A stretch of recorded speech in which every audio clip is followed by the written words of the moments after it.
సాంబశివరావు గారు.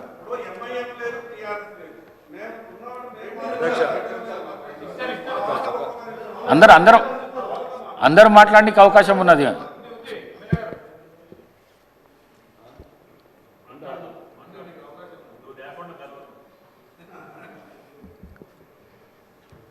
అధ్యక్ష నమస్కారం. ఈరోజు ముందుగా తెలంగాణ ఆవిష్కరణకు ఎంతో త్యాగపూరితమైనటువంటి పాత్ర నిర్వర్తించి సత్యశీలిగా అన్నమాటకు కట్టుబడినటువంటి ఎన్ని నష్టాలు కష్టాలు వచ్చినా సరే తెలంగాణ ఇస్తానన్న మాటను నిలబెట్టుకున్నటువంటి ఒక గొప్ప మానవతామూర్తి తెలంగాణ అభిమాని సోనియా గాంధీ గారి జన్మదిన పర్వాన వారికి నా తరపున మా భారత కమ్యూనిస్ట్ పార్టీ తరపున వారికి జన్మదిన శుభాకాంక్షలు ఘనంగా తెలియజేస్తా ఉన్నాం.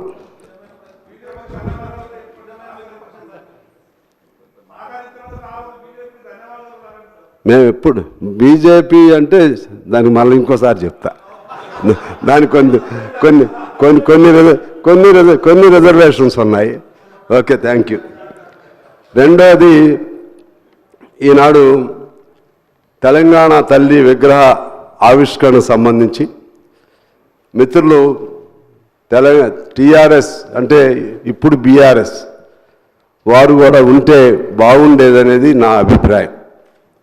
కారణం ఏమంటే, మీరు అనుకున్నట్లుగానే మీ మనసులో ఉన్నట్లుగానే మీ భావనకు అనుగుణంగానే అన్నీ ఉండవు.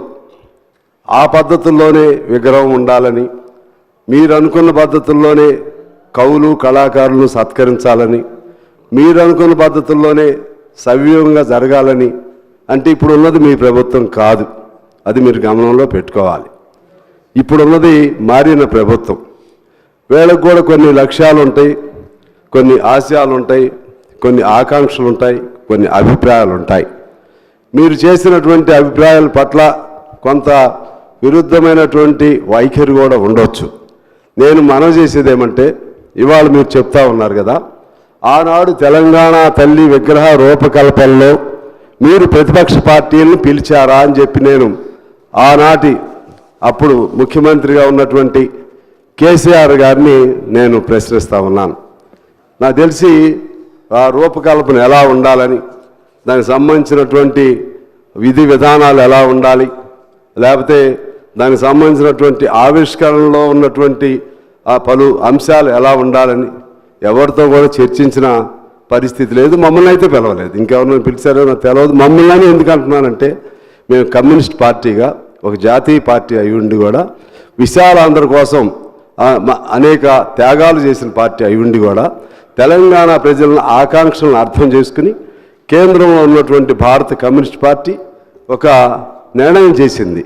ఇక ఆపలేము, తెలంగాణ ఆవిష్కరణ కావాల్సిందే అని ఏబీ బర్ధన్ గారు, లేకపోతే ఇప్పుడున్న రాజా గారు, సుధాకర్ రెడ్డి గారు, మా నారాయణ గారు అనేక మంది అనేక పద్ధతులతో ఒక నిర్ణయం చేశారు. కనీసం మాకు అందులో సోనియా గాంధీ గారు అప్పుడు ఒక మాట అన్నారు, మీరందరూ అన్ని పార్టీలు ఏకాభిప్రాయానికి వస్తే తెలంగాణ మేము ఇస్తామని చెప్పి. అన్ని పార్టీలు ఏకాభిప్రాయం రావాలంటే సహజంగా విశాలాంధ్ర కావాలన్నటువంటి కమ్యూనిస్ట్ పార్టీ రాదని కొంతమందికి ఉండేది, కానీ మేము కోరుకున్నాం. సిపిఎం కూడా మేము తటస్థంగా ఉన్నామన్నారు. ఆఖరి టీడీపీ వారు కూడా అప్పుడు దాన్ని ఏకాభిప్రాయానికి అంగీకరించడం జరిగింది.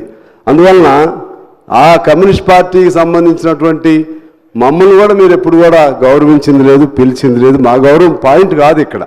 కానీ ఒక రూపకల్పన చేసేటప్పుడు అందరి అభిప్రాయాలని పరిగణలో తీసుకోవాల్సిన బాధ్యత వారికి ఉందని చెప్పి నేను మనవి చేస్తా ఉన్నాను. అదేవిధంగా ఇక్కడ ఒక అంశం గుర్తు చేయాలి. ఇక్కడే కూర్చుని ఉన్నారు కోమటిరెడ్డి గారు, జోపల్లి గారు వీళ్ళిద్దరు పదవులకి రాజీనామా చేశారు అధ్యక్ష. అప్పుడు మంత్రి పదవులకి కోమటిరెడ్డి గారు దాదాపు 10-11 రోజులు నిరాహార దీక్ష చేశారు. మీరు అందరి కృషి ఉంది ఇందులో. అదేవిధంగా నేను కూడా మా పార్టీ ఆదేశానుసారం 7 రోజులు జైల్లో ఉండి నిరాహార దీక్ష చేశాను అధ్యక్ష. తెలంగాణ కోసం 700 కిలోమీటర్ల పాదయాత్ర చేశాను. మా తుమ్మల గారు కూడా నాతో పాటు కాసేపు నడిచారు అప్పుడు. అంటే